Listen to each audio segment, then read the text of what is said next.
श्रीमद् भागवत कथा समारोह के उपलक्ष्य में रामेश्वर धाम छपरा नौशहरा में धूमधाम व हर्षोल्लास के साथ नगर में कलश यात्रा निकाली गई। श्री रामेश्वर धाम छपरा नौशहरा से निकली गई ये यात्रा ढोल नगाड़ों की धुन पर भजन कीर्तन करते नाचते गाते श्रद्धालु जन श्री श्री 1008 महामंडलेश्वर स्वामी रमेश्वरानंद सरस्वती जी महाराज शोभायान हो रहे थे। महिलाओं ने अपने सरों पर कलश को उठाए हुए चल रही थी। ऐतिहासिक रंगनाथ मंदिर नौशहरा में कलश यात्रा का भव्य स्वागत फूल मालाएं प्रदान कर दिया गया। इस मौके पर श्री श्री 1008 महामंडलेश्वर स्वामी रमेश्वरानंद सरस्वती जी महाराज ने सब लोगों से अनुरोध किया कि ज्यादा से ज्यादा लोग इस कथा में पहुंच कथा का आनंद लें और पुण्य के भागी बने, अपने जीवन को सफल करें। आगे आने वाले 7 दिनों तक लगातार कथा चलती रहेगी। सबसे पहले मैं सबको वंदन करूं, क्योंकि जब कलश यात्रा में 33 कोटि देवताओं का आगमन होता है और वंदना है नारायणम नमस्कृत्यम नरम चैव नरोत्तमम देवीम सरस्वतीम व्यासः ततो जाया मुदीर्यते। ये हमारी वैदिक सनातन परंपराओं की एक नियम है कि गुरु की वंदना और फिर जनार्दन की वंदना।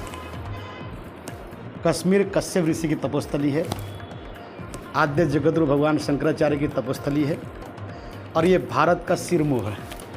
उत्तरत्रस्यम दिशदेवतात्म हिमालयो नाम नगाधि राजा। पूरे विश्व का मुकुट भारत को कहा जाता है और भारत का मुकुट कश्मीर को कहा जाता है।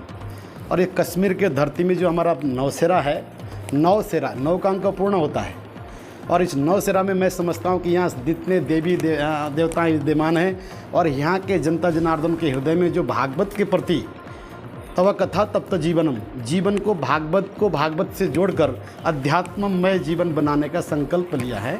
और मैं पूरे समाज को यही कहूँगा कि जो इस कलिकाल में, कलियुग केवल नाम आधारा, इस कलियुग में केवल अगर संसार को पार करना है तो भगवान का नाम संकीर्तन करना पड़ेगा। यद गत्वा निवर्तन्ते तद्धामम परमम मम, उस परम धाम की प्राप्त करने के लिए ही जीवन को प्राप्त किया गया है। और बड़े सौभाग्य के साथ अनंत कोटि जन्मों का पुण्यों का फल है जो जीवन मिला है। हाँ, और तुलसीदास जी कहते हैं कि मानव जीवन अति दुर्लभ भाव, ये दुर्लभ है मानव जीवन। और भाग्यो दहेन बहुजन्म समर्जितेन, अनंत कोटि जन्मों का पुण्यों का एक मंजरी है जो जीवन मिला है। कीड़े मकोड़े पशु पंछी ये सारे 84 लाख योनि के पश्चात मनुष्य जीवन मिला है। और इस मनुष्य जीवन को प्राप्त करने के लिए बड़े संघर्ष किए, बड़े तप किए, बड़े साधना किए। तो इस धरती में देवताएं भी कहते हैं कि एक बार मुझे धरती मिले और भगवत नाम स्मरण करने का मुझे अवसर मिले। तो ये शास्त्रों की महिमा है। तो हम सन्यासियों का, महात्माओं का, गुरु का कर्तव्य है कि पूरे जन जागरण में प्रत्येक जन जन के हृदय में हम अध्यात्म की वो लहर बहा दें, जिससे कि जन कल्याण हो, समाज में कल्याण हो, राष्ट्र कल्याण हो। आज पूरे विश्व में चारों ओर से भारत की वंदना हो रही है, क्योंकि भारत ने चक्षुर्देव वैतम पुरस्त शुक्रम उच्चरतः पश्चिम सरधा, पूरे भारत दुनिया को ज्ञान का संदेश देता है, तप का संदेश देता है, साधना का संदेश देता है। वह भारत जिसके जहाँ ऋषि प्रदान और कृषि प्रदान, भारत ऋषि प्रदान देश है। इसलिए भगवान ने कहा यदा यदा धर्मस्य ग्लानिर्भवति भारत। भगवान ने कहा जब भी मैं अवतारित होता हूँ तो भारत में अवतारित होकर पूरे विश्व को जो है ना संचालन करता हूँ। ऐसा ग्रंथों में लिखा है। Bureau report, The Straits Times, Nowshera, Rajouri।